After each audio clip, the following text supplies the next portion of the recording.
Hey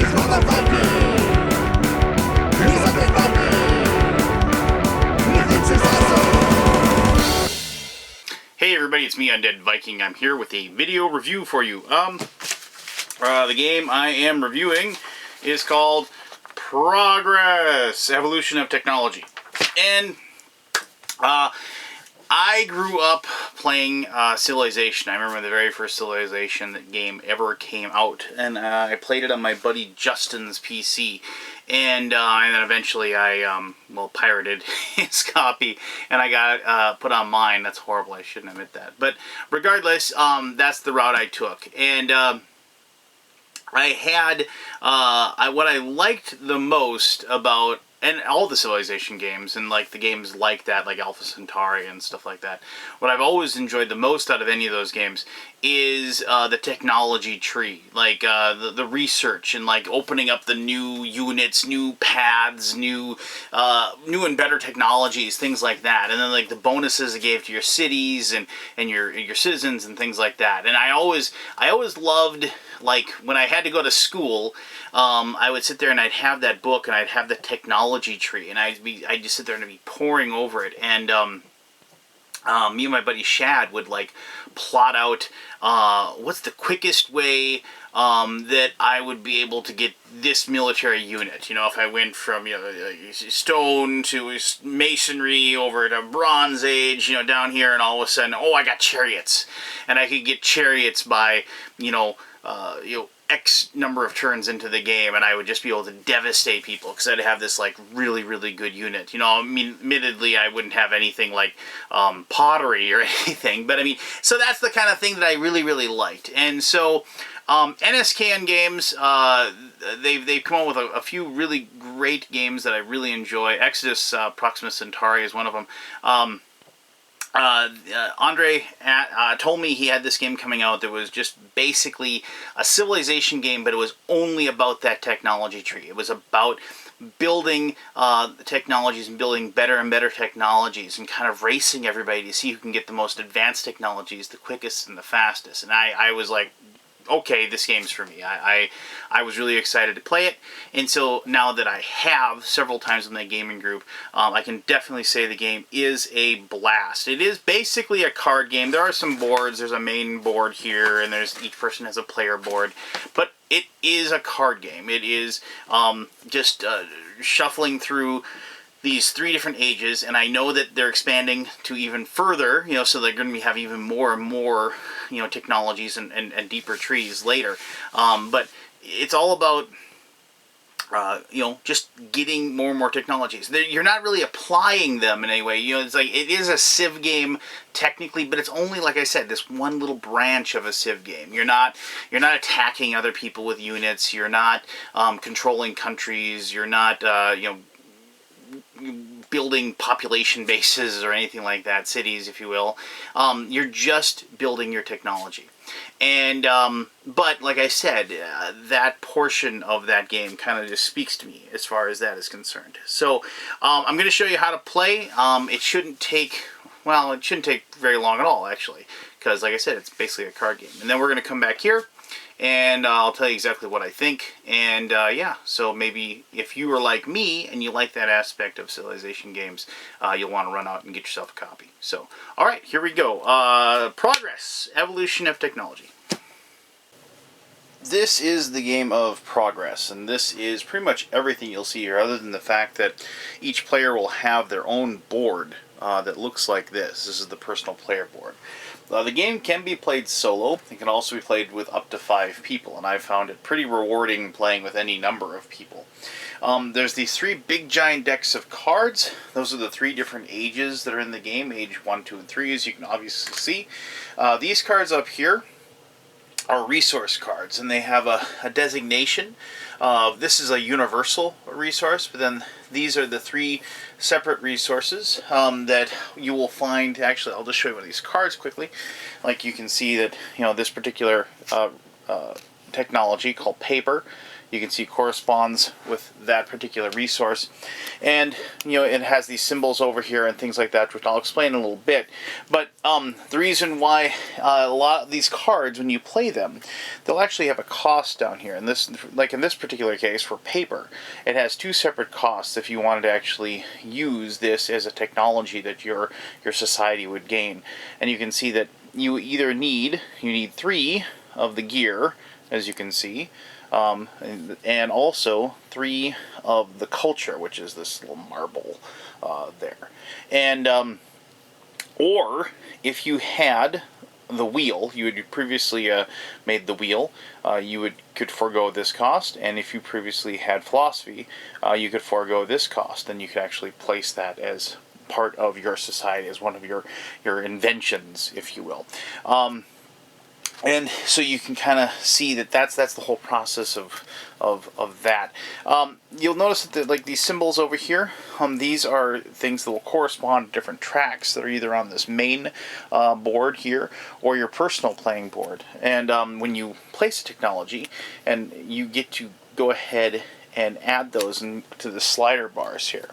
What this is, the main board is pretty much a way to keep track of. This is bonus points. As you create things, your trackers will move up, and then at the end of the game, here, I'll just scooch those off there real quick. At the end of the game, you can see, like the person in first here gets 10 and 6 through 1. These are the bonus points that you would get at the end of the game after you've reached the end. So what you have, let me put those back on there really quickly, is this is kind of like a game where you'll ladder up, slowly but surely, just like in a lot of games like Civilizations and things like that. You start off small, with not a lot of technologies at first, and then you slowly but surely start building and gaining steam, if you will, and to have a bigger and better society. You do that through various actions that you'll be using with these cards. Depending on the number of players, you'll start with a certain number of cards, and also depending on whether you're the first act, second act, and so on and so forth. So if we're the first person act, and we are playing in like a 5-player game, you get 5 cards to start with. So let's just grab these 5 cards. And so you'll be staring at these cards, and we'll just see what we got here. Poetry, it is a culture card. Monotheism, another culture. Got a lot of culture, actually. And 1 engineering. We didn't get any science cards. So, in order to be able to play any of these cards, we have to be able to pay any sort of cost that is part of that. And as I explained before, you can either have, if you have like if you have philosophy, you can get poetry, or you need 5 culture. Now, just so you can see the other thing that wasn't on here, you can see that this one has this symbol on here. If you have this at the end of the game, it's worth 2 victory points. So that's another way you can score points. Also, this symbol down here, if you discard this card, when you're trying to actually develop or add this technology to your tableau or whatever in front of you, it is actually worth 1 generic point of resource, like a generic, just like this card right over there. And so that is another way that you can gain resources in order to play a card. Before we go into the actual turn, let me take a moment and just show you one of these player boards up close quickly. Just so I can show you, this charts the different skills and abilities that you'll have as your society. And as you get certain cards and use them, like you can see this little symbol here would correspond with this symbol here. You would move your little marker up the ladder on your player board, getting you a better ability when you use the actions that are over here. Just to show you what the different actions are, this is a passive, just your hand size. As you go up, you can have more cards in your hand before you have to discard. This is the draw action. This is how many cards you get to draw when you do the draw action. It should be noted that when you do the draw action, that signifies the end of your turn, even if you have more actions available to you. This is the shuffle and draw action. What this does, this tells you how many decks you're allowed to shuffle up and then draw a card from the top of. And that would mean there's 3 decks, and so all that is pretty simple. If there's a discard pile, which would be to the right of the deck, you put that back into, shuffle up the deck, and then you're allowed to draw a card. If there isn't anything in the discard, you are allowed to shuffle up the deck and draw as well. So but technically you wouldn't really have to shuffle. You could just draw the card, and you can. But it's only 1 card instead of multiple cards, like up here. This symbol is just the number of actions that you get to take on your turn, up to 5. These 2 particular actions here correspond with what's called the development action. There will be times when you'll have a card that you'll want to use. You'll want to like say monotheism, but look, it takes 5 culture. That's a lot, but you want to be able to get it. But you aren't able to do it right then. What you can do is you can place the card off to the side like so, and then you say you're researching that, and then you place a number of markers, these, on top of the card, in accordance to what's over this number here, which is the number of turns it's going to take you to get that. So it starts off at a 5, so you put 5 markers on there, and each turn that it comes back to you, you get to take one of these off. And then slowly but surely you'll take these off until eventually you've paid off the card, and then eventually you develop it, and you didn't have to actually pay the price in the either the resources or have the predecessing advancement to get it. Now, what this is this skill, I should, so you can actually see it. This is how many of those researchers you can have going on at any one time. You start off with only 1, and slowly moves forward, you can have up to 4. And then obviously, as you can see, as the time goes on, you get to decrease the number of those markers that you have on there. And so theoretically, if you get down to 3, you could get these done a lot faster than with just 5. The final one is just kind of like a flash pickup, lightning. I think it's called like lightning draw. And what this is it allows you to draw, like at starting on here, it allows you to draw 1 card from any deck or the discards of those decks, and then you have to discard 0. And so here you draw 2, discard 1, 3, 2, and so on and so forth. And so like in the very end, you'd be drawing 4 cards but only discarding 1. Now, a lot of you may have seen these little symbols here. These are more victory points. And so when the end of the game comes, depending on how far you've moved your marker up, you would get the victory points for each one. So like if you had a marker here at the end of the game, you would get 3 more victory points for the fact that you've passed by that many. And so that's just another way that you can get victory points as you improve what you're doing. So, when you get to be your turn, what you will be doing is, like I said, you'll be looking at your cards, and you'll be looking at how many actions you can take. Well, as you can see, I have 2 actions right away at the very beginning of the game that I have available to me. Since I don't have anything in development right now, I don't have to bother with the development phase. That's what you do first. If I had cards over here, I'd remove those tokens, as I said before, and then I'd move into my actions. So the actions available to me right now are, and this is going to be the same every turn, are Discover, Research, Draw, Quick Draw, or Shuffle and Draw. Well, I don't really want to Shuffle and Draw right now. There's probably no reason for me to do Quick Draw. So what I want to do is I want to do a Discover action. And so I want to look at my cards, and I want to find out one that I really want to be able to put down to get myself going. And I really want to get Organized Religion going. Why? Because of this symbol right here. Because once I get this down and in front of me, what will happen is that I'll get to take one of these resource cards, and I'll get to place that in my play area. And then what happens is that in subsequent turns, I can use this by flipping it over and showing the black and white side, and then I have like a culture resource card that I can flip over. And then at the end of the turn, during upkeep, you just flip it back over and it's ready for you to use the next turn. So I want to be able to do that, and I want to get Organized Religion out there.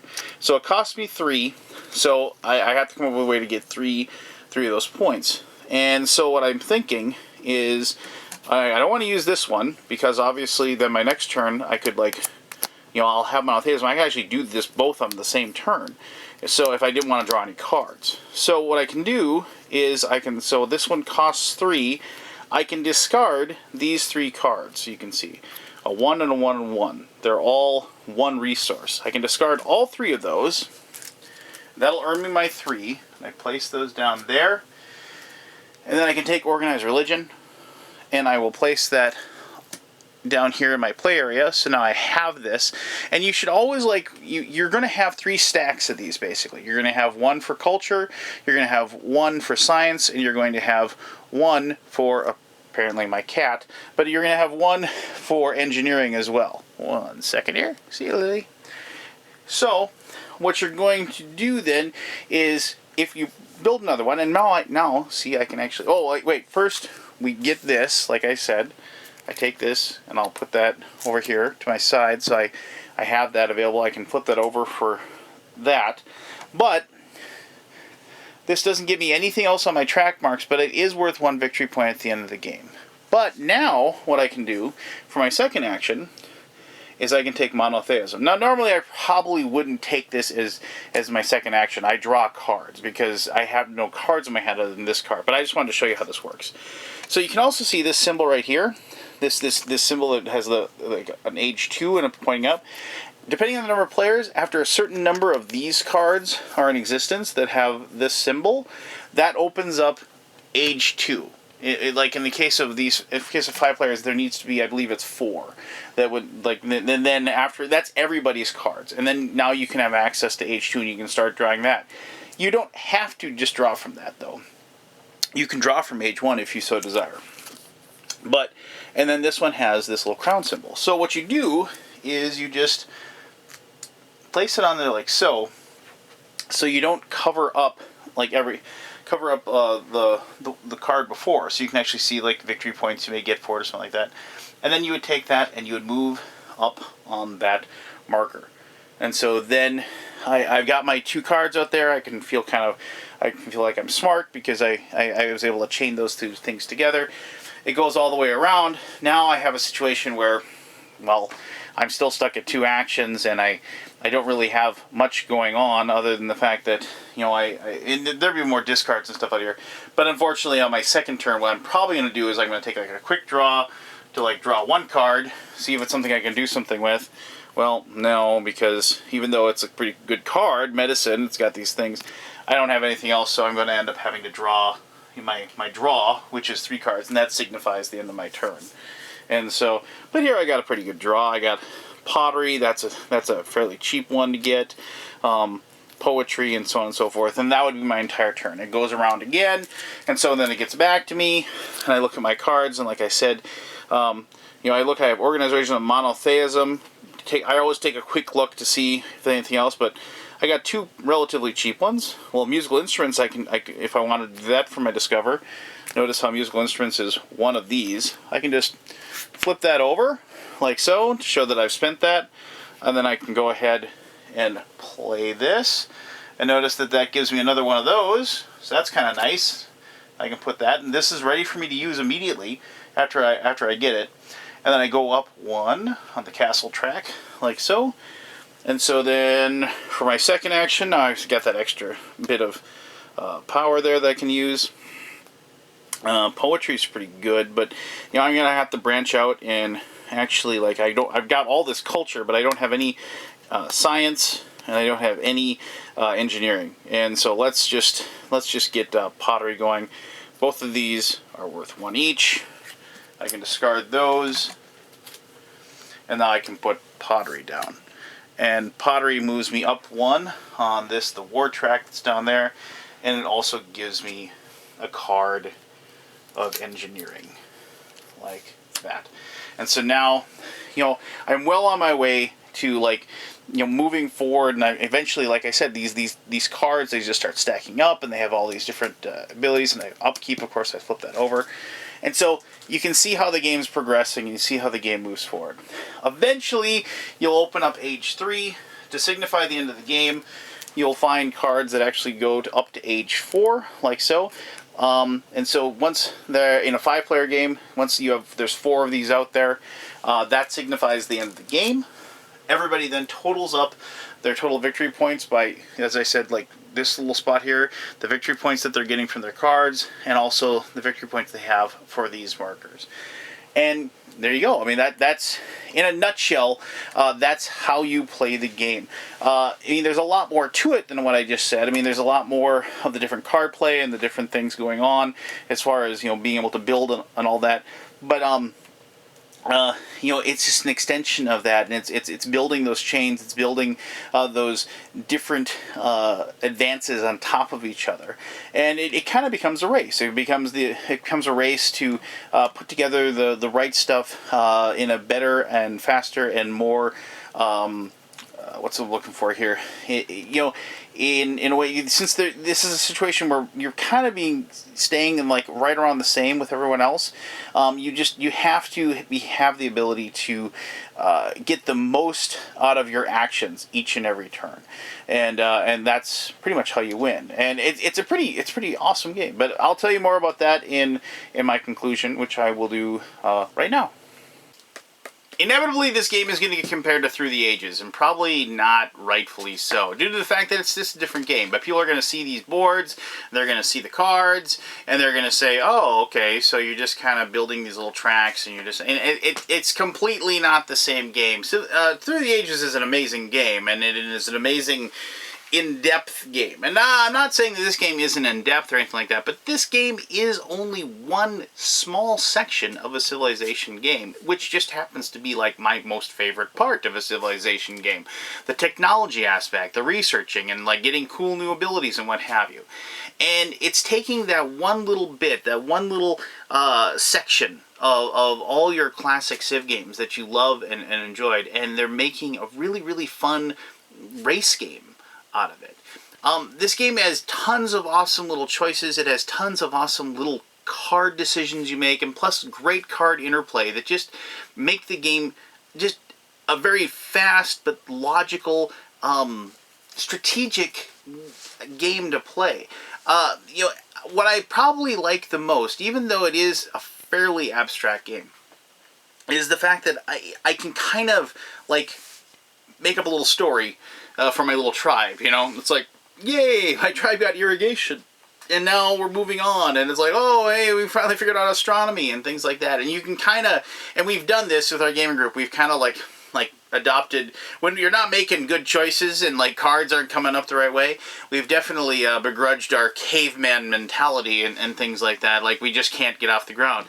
But there's a lot of things that go on in the game, and a lot of things that present themselves. Like, you can go multiple different paths as far as like the method in which you want to win. I mean, due to the fact that there's points across the board how you can get. I mean, the cards themselves are points.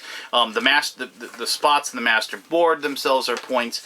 And the points on the board as well. So I mean, there's multiple different ways. So you don't ever. It's a strength of the game. You don't ever feel like if you get a bad card draw or something like that, there's always some way you can take those cards, and you can be clever enough, you can figure out a way, and you can play those cards and turn them into points that you can then build off of. And then the next turn you get a new set, and so on and so forth. I just can't speak enough about just like how intuitive the rules are and how easy it is for people to grasp. Just how to play the game. And then as I've said in many ways, that's when, like, once you know the rules and you know how to play a game, that's when the game reveals itself to you. That's when all the different layers of the onion, so to speak, start to unpeel, and you start to figure out different cards that work with different things. And like, you start, like I've done many times when playing, staring at this technology tree and looking at it and saying, okay, so I need to get this, then that, and okay, so I can get that, and the cool thing is that even if you don't get the prerequisite technologies, you can always just flat out buy the things with the cards that you have that you use as resources, and plus just discarding cards that you had used.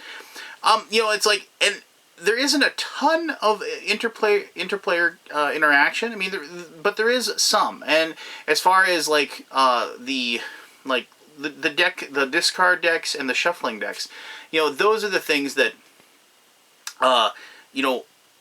like, yeah, I mean, if you're a person that really wants, like, your Civilization game to be head-to-head, you're not going to have that in this game.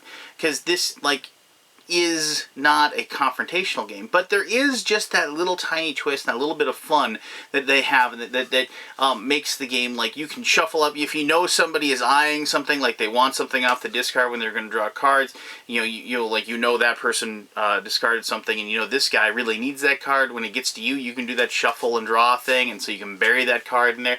There's that kind of stuff that you can do that actually helps out a lot, as far as the interaction between you and the other players. I guess ultimately, if you like card games, I think you're going to like this game. If you like Civilization games and you like card games, this is a must-buy. It's got fantastic looking art. It's got an awesome little narrative that's going on, that you can kind of feel as your technology grows. And plus, it's like, it's one of those games also that doesn't overstay its welcome, if you will. I mean, the game does wrap up fairly quickly. You play, and the game can go fast or slow depending on the players. If you start rushing through and getting into the Age 3 cards, and start getting the Age 3 cards that actually have the Age 4 logo on them, I mean, then that's the signifying the end. And so if you're shooting for that, you can purposely try to, like, rush the game along if you built what you think is a sizable lead, and you can try to push the game towards its end game. And so and then if you notice somebody doing that strategy, you can then try to, like, it's your job to, like, kind of ramp up and, like, kind of meet their pace, and so that they don't get out of the way. But I've never really had a problem with a runaway leader with this game. Everybody seemed to be just keeping in line. All of us were all kind of in the same spot, and it seemed like whenever we finished the game, everybody was within like 5, 6, 7 points of each other when we finally got to the end. So I mean, that's another point of the thing. The game was highly competitive and just a ton of fun. And I mean, I've played it now, oh gosh, I mean, I'm guessing close to 10 times, and but I haven't yet gotten to that solvency point where I just know, okay, I need this card, then I go to this card, then I need this card, then I go to that card. Yeah, and I like that, because I don't like when a game, I like when a game still has something to reveal itself to me, instead of just becoming rote memorization of a usable strategy that seems to work a great deal of time. So there you go. That is Progress, Evolution of Technology. If you have any questions or concerns about it, by all means, post those. I'll try to answer those to the best of my ability. I appreciate, as always, you taking the time to watch this video. And yeah, this is Undead Viking. This was my gaming dojo, and you have yourself an awesome day. All right, bye-bye.